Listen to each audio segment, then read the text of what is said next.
I'm on. All right. Okay, I'm on. okay, everybody. This is a test run of the Average Joe cast. I got on the other line. I have Jason Latino Heat Silva on for the drummer, and have Mr. Scott Howdy, Big howdy. Sexy Sayers, bass guitarist. And we must What up? we must apologize to Scott because he's actually getting ready to go to sleep, or was sleeping already and getting ready to go to work. So Scott, my apologies. But anyway, this is just a test run, and if this one goes really good, I'm actually going to post this one. And Grayson's probably still at work or whatever, but he doesn't say 2 words anyway. So how's it going, guys? Everything going good with you guys? Oh, good, man. We're Yeah, good, looking forward to the weekend, and Yeah. we're still on that high from this past Saturday. Right, exactly. So. Was a good weekend for sure. Actually, any weekend that we play is good. So, but Yeah. thank you guys. You guys rock as always. And then we've had some really fun adventures the last few gigs. So let's just recap real quick before Scott has to go to sleep. But the last time we did Joe Cast was like when DC was on with us, right? I Yeah, believe it's been so, like yeah. a month ago, and a half, yeah, and then we didn't something really have any gigs or something after that. So what was the first gig? Was that April sometime? Yeah. So we had a few Laverne's gigs and stuff, and those are really good. Actually, like I said, any gigs. So, but how about if we recap what's upcoming? So we had Well, we had Corner Pocket to start yeah. the month, and then now we got to start the month. We had Eagles. So why don't you guys really like share like kind of PG like as far as how the Corner Pocket went? Wait, PG. The average Joes are not PG. right, exactly. If it was PG, you're gonna get cricket. No, Right. I'm kidding. No, it was good. I like that it was new territory for us, and we said it in our promos a lot, and I think we really back up what we say. And that a new venue for us is like a statement night, and we really put it all out there. I mean, we always do anyways, but I don't know. It's just that much more that we put out there when it's statement night. So, I mean, it was awesome. I know we made new friends. Exactly. We still talk to some of them. So, And we made a bunch of new friends too, man. That was killer. Well, not only that, but I mean, a Corner Pocket first time, and like I said, there wasn't a lot of people dancing, but the people that were dancing, I mean, were pretty much from the first song. Oh, from the first song out. So Right, so it's like that kind of energy is what's going to push us even more. So that just made the whole night at Corner Pocket. Just that energy from a small that crowd there. That old lady cracked me up, man. She was hilarious. Auntie Leigh or whatever face. She telling us all this stuff, foul language and everything. And this lady was like 80 something, dropping like F-bombs. She gets on the mic. Yeah, I've been coming here 32 years, and I'm gonna tell you guys right now, it's the best effing music I've ever heard. And I normally go home at 8 o'clock, and it was like 10:30, and she was still there dancing. So and the guy that she was with too, right? I mean, they were saying that he never ever comes up and dances, not at all. And he was dancing while we were playing. So I mean, that's two things right there, Yeah. And I'm glad I saw that, because that was the same guy when we were first setting up. I was kind of by the tables, and you guys were more towards the stage side. And that was the same guy, I think, correct me if I'm wrong, that was saying, "Oh, you guys any good?" Oh, yeah. Remember, beginning, I got pissed. I heard him.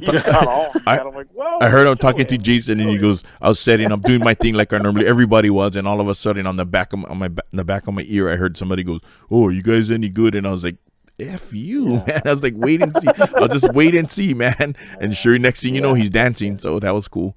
Yeah. And that's where I always kind of seek my comfort, is like, all right, put the question out there if we're good or not. We don't need to talk to say how good we are. We'll show you, I mean, to say is one thing, but then to just, okay, sit around and listen. It's like a smack in your face. Like, they just don't know what's about to hit them. Right, exactly. And I'm confident in the band that's like, you know what? Just watch, and you'll be either tapping your foot, or like that guy, he was out there, and the clientele there was saying he's never out here dancing, and he was up there on a number of songs, doing his thing. So and he was getting down pretty good too. Yeah. He like had sweat beads coming down his forehead. Like, that's when it's a good night. Right. Not only is the band sweating, because we always come off sweating, but even the dancers, and we had people that were there dancing, and we had some of the workers over there even post on Instagram that like we're their new favorite band, which is an honor for us, man. I mean, I'm glad to hear stuff like that. It means we're doing our job, Yeah, and it's nuts that we could do that in one show. It's so like man, if we keep doing what we do, which we always do, it's gonna be like just a revolving door of keep coming back, coming back, growing the frenzy. So what episode is this? If it even counts, this is like 7, 6, I think. 7, I think. Yeah, the last one was DC. 7 right now. But yeah, I mean, we haven't forgotten about Laverne's because I guess June we're not there. So the last time we were there in May, of course, it's always good. We always do good when we go over there. Oh, yeah. And then and then we have some sad news. The third person on this line, our drummer Jason Silva, will be departing soon. So we tried I shall return. Yeah, we tried. We'll see. Well, that's the plan, right? But I mean, what he doesn't know is I haven't contacted the school yet to try and see if somehow change the plans or cancel the classes or something like that. I'm trying everything in my power to keep him here, but we'll see. But it's official. He's going. So Jason, can you kind of fill us in as far as what's happening? What's going to be happening, because everybody kind of knew that you were leaving, but nobody knew. There wasn't really an official thing about you leaving yet. So kind of fill us in as far as what you're going to be doing and, whatever. Sure, when you leave. Sure. Exactly. Yeah, so I don't know, everyone, Ryan always says I'm a PT, physical therapist behind the drums. I'm actually an OT. They bend people's arms for a living, whatever. Right. A little bit different, but I currently have my bachelor's, and I'm just going for my master's program. I threw my name in the hat, just kind of like, okay, let's see if I get picked. And to my surprise, my very huge surprise, I got picked because they only take about 25 a year and pretty competitive. Yeah. And so I did everything they asked of me, and then had an interview via video conference, and they, I guess, like what I had to say. I don't know. I bet. Should have answered stuff wrong, or I don't know. This is all before the band started taking off, and then once the band started taking off, you're like, shit, I shouldn't have put my stuff in. Right. So what was that moment like when you first got the official notice that, hey, you're accepted? I mean, it had to be kind of surreal, but at the same time, like, oh crap. Yeah, it was funny, like, 'cause a lot of people are always saying how happy they are, like, oh, I got into grad school, and don't get me wrong, I was happy, but I'm like, oh shit, how are the guys gonna take this? And I'm sad, Yeah, so and I guess the biggest word is bittersweet. And this guy broke the news to me like it was a breakup, man. He's like, oh, I'm coming over for lunch. You know how, like, if you get an ex-girlfriend and they take you like in public places, and then they or they tell you we have to talk. No, like, we had lunch and he came. You know how you guys used to come over my break room and come hang out and eat lunch, and just before he leaves, he goes, I got to tell you something, man. I was like, oh no. And then he broke the news. Tears and everything, bro. Tears and everything. Yeah, so it was but I did really good in holding back mine. So I was like mother effer, I was like, but no, but actually, in actuality, we all knew it was coming. But a year and a half later, because you're actually supposed to have been gone like a year or so ago, even more, yeah.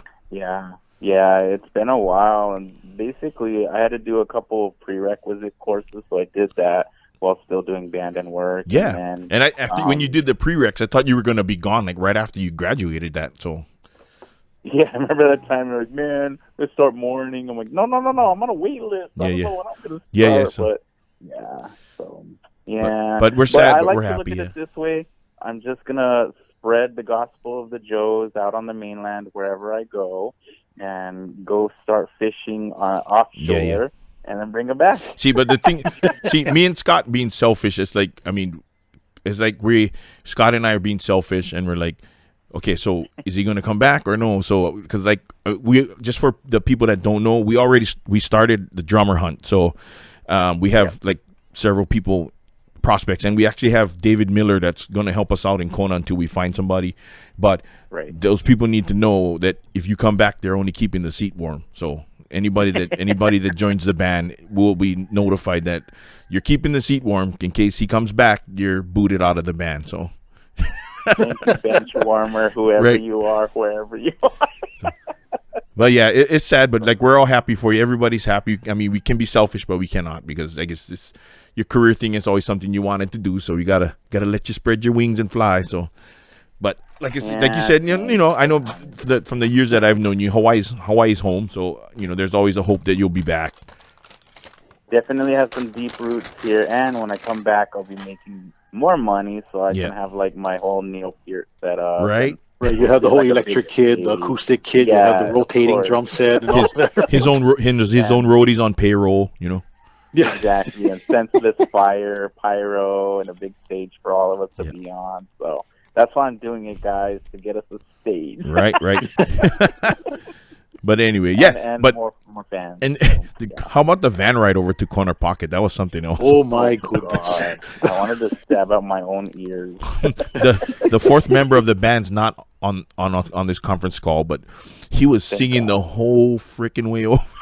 Oh man, it was awful. There's some Facebook Live videos if you guys want to search from whoever wants. Speaking of the Facebook Live videos, I got flagged because there's a lot of music that was copyrighted and they flagged me. So I don't. Seriously? Yeah, so I don't think mine could post. Thank God. Whoa, I didn't know that. Yeah. Wow. Said, oh, your post has been flagged because there's music on there that belongs to somebody else. I was okay, whatever. Wow. But as long as you're not making money off of it. Yeah. But I don't think they really can do much. Okay. So we don't keep Scott much longer. But anyway, this is just a test run to see if we could do like phone conference podcast, and obviously it works. But anyway, tomorrow, we have a kind of an interesting one. We have Stephen Roby from Big Island Music Magazine. I reached out a while ago. I guess this is through like trying to get, this band we really promo hard. And I reached out and he gave me instructions on how to promo and stuff. So we ended up chatting, and then I showed him our gig schedule, and he was like, I want to do an interview. I was like, okay, cool. So yeah, we're going to have him tomorrow come down, and then we're going to turn right around and interview him on one of our podcasts too. So that's going to be fun. And then what else we got? What else? Yeah. And we always try to spread the word and be accessible, and everybody knows we're freaking relentless when it comes to promoting, but look where it got us. It gets us a lot of attention, a lot of gigs, so, but that one's going to be fun. And then what else we got coming up? So I'll let you guys. Lava Shack right after. Oh yeah, the Hilo Tom Tavern on Friday. Double whammy this week. And then, but I also want to kind of touch back also on this past Saturday of the Eagles. Oh yeah, I totally forgot about that one. Yeah.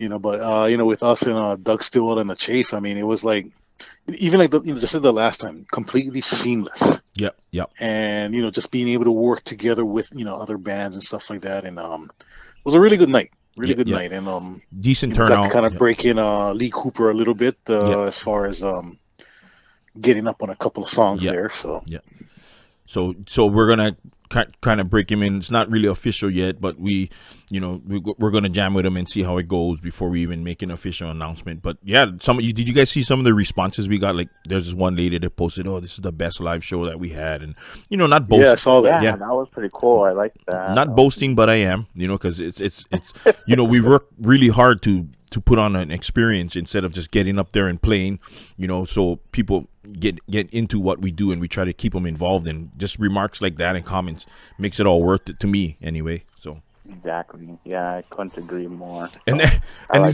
these last two gigs we're getting, it's like last minute calls. Actually, we were supposed to have a weekend off, and then they call. Right. And then we gig, and then next thing you know, a couple of days after, Israel's calling. Oh, you guys want a first Friday? And I'm like, sure, we'll jump at it. And Scott's the hero of the day because Friday night he's actually got to work at midnight, but he's gonna gig, so he's gonna sleep all day like a vampire and then get up. But yeah, that's why our band, man, we very passionate about what we do. It's not about money or anything like that. We love to play, and any chance we get to play, we look at it as growing our friend base, as we call it, and just getting our name out there and just having fun because we love to play, and it's never about how many paid customers are going to come or how much money we're making. It's when, where, and how we get to do our thing, and then it snowballs because it ends up leading to more exposure and more friends, and our friend base is growing a lot. So yeah, and eventually in the big picture, a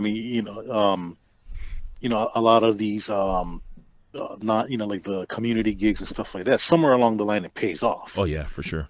So that's why it's I guess you could call it our business model per se, but it's how we operate. We're gonna take these. It's not, like you said, it's not always about the money, but we take them because big picture, somewhere along the line, it's gonna pay off in some way, somewhere or another. Exactly. Right. And we've seen that transpire recently, when people have us play for a grad party and they saw us somewhere at a free gig we did, a free show. So I like that, it's the proof is in the pudding already. So it's working how we're doing it. So. And we're nice people. Well, the three of you are nice, not me. So, you can be nice. I can be, but see, but that's only the handful of group of people that like are stuck in their little bubble that have this. They stereotype me, but the ones that are outside of the walls, they absolutely love me. So, but yeah. but the people, most of the people in here in the little pasture, they hate my guts, man. but whatever, I don't care. We do our thing. And you wear it with pride. I wear it with pride. I wear it with pride. So. Yes, sir. Yeah. So my mommy just walked out the door. She's not going to be part of this podcast, but mommy, say hi to Jason. He's on the other line over here. Hi, my friend. Oh, Mama Pat, I miss. That's my mother-in-law. Everybody, she's on the phone. She can't hear you, Jason. So I just told her to shout at you. But anyway, my mama's going to be on our podcast. So. But anyway, make her famous. Right, I'll make her famous, right? But anyway, the wizard's not on the other line. He's probably still at work. But whatever. Like I said, he says 3 words the whole time. But the van ride was too much. We all wanted to throw him out of the van. Right, we should have. Okay, so we have that. Lava Shack's always good. The Art Walk, we're headlining that thing. That one's always fun. And then we rest, and then we're at Queen's Court, 4th of July. That one's going to be fun. And then... Well, then we got the Brewfest at the end. Oh, yeah. I totally forgot about the Brewfest, June 29th. It's another... what do you say, Jason, about our statement nights and stuff? Oh, yeah. That's just, our statement nights. We just really turn it up a notch and just really mark our territory yet again. Yeah. And don't forget, though, in between that, we also got one more time at the Town Tavern, which is going to be on a Saturday night. I'm glad I got you guys because I'm forgetting all about these. And that one we're going to have Autumn Boys opening for us. That's right. And then the thing about us is like, I remember like when I was first starting out and stuff and trying to get our foot in the door, how hard it was. But being the big brothers that we are, as we're pretty established in Hilo. I'm not saying we're super famous, but I think you guys would agree that we always like to give like new bands or bands that people never heard of opportunities to at least showcase themselves, so that way they can get their message out or whatever it is and let people see them. I want to give them the foundation that nobody gave us, because we busted our ass just to get where we're at. Nobody ever gave us anything because we had to really scramble for what we had. But I always believe in paying it forward. So like, who was Page 43 first, yeah? And then we did the ukulele thing where we had all these bands come, and then who else did we have? Oh, the first 3-band Vinyl Pirates. The first 3-band thing, and then this one at Eagles, and then now we're gonna have Eagles and then Lava Shack. And then we're going to have Lava Shack will be Barefoot in the Acres. And then we're having Autumn's Boys with us. So, any chance other bands can use us as a springboard to get their stuff out, then absolutely, because we are all about keeping the live music scene live. We're not about just worrying about ourselves. We want to keep the whole musicians community active. So. Right, yeah. So I'm really happy we do that. Like, we've found a lot of success, but like you said, we pay it forward. And a lot of these bands, like just the band this past weekend, I'm like, oh, I've never heard these guys and wonder where they play now. But that's like a springboard into something maybe a little bit other venues will hear them and check it out. Because anybody that opens for us, they're automatically going to get plastered all over the place because we promo hard. So anytime anybody opens, they're going to be on our post too, so they get seen by everybody else. And Doug Stilwell was a very pleasant surprise. He was good. I was impressed. So. Oh yeah, I really enjoy his music, and they're cool people. They're down to earth, not all like full of themselves. Yeah, right. I like that. Well, like I said, the ones that don't want to promo and get involved with this stuff that we're doing and be busy as we are, then more power to us. So, but whatever, in a good way, I guess. Yep. So we'll just. But anyway, like I said, Scott, thank you for spending time with us. And I know you're supposed to be sleeping and stuff, but sorry, but not sorry. Thank you, Mr. Scott. But this one will probably be up, like, because it's only audio. It'll be up pretty quick. So, but I'll have it up, and then tomorrow, everybody, stay tuned. We're gonna be shooting another one. We're gonna have our interview with Big Island Music Magazine, and we're gonna have our dual the Joe Cast this week. We're gonna shoot that one too. But anyway, everybody wants to check us out. Jason and Scott, can you guys let them know how to find us? Facebook, Instagram. What else? YouTube, Twitter. Yep. Yeah, and come talk to us live in person because we're friendly people. Well, three of the four guys are friendly. We don't bite. The guitar player is not very friendly, so stay away from that guy. But yeah, this the guitar player barely smiles. Right. But anyway, this thing that we're doing opens up so many avenues because I know you guys have friends like away that we could talk to on the phone and stuff, and I do too. So I know because like for instance, Scott, you, Dave, and Laura, we haven't talked to them in a while, and Jason, I'm sure you have musician friends and just your grandma, your mom, or whatever. We'll put your grandma on the podcast. Shit, you know. I would not subject my grandma to you crazy. Right. Well, then let's do it. Let's do one tomorrow. But anyway, okay. But everybody to this weekend, first Friday at Hilo Town Tavern, and then we are at Lava Shack the very next day. So come on down, everybody. Check us out. And then I have Scott. You know what's funny about those two? They're both art walks. That's right. I didn't notice that. Yeah, they're art walk. Art walk and Pahoa art walk. Yeah, we're a bunch of artsy fartsy people. Emphasis on fartsy. I can't even draw a damn stick man. I can't draw a stick man, dude. But anyway, okay, everybody, this is the Reverend here from Average Joe's. I have Scott Sayers on one end, and I have Mr. Jason Silva on the other end. Until we see you guys. Thank you guys for peace out, everybody. Peace out, everybody. Thanks for supporting us. So I'm gonna hit the unrecord button, and then we're out. But everybody, thanks again. Have a good one. All right, everybody. Peace out. All right.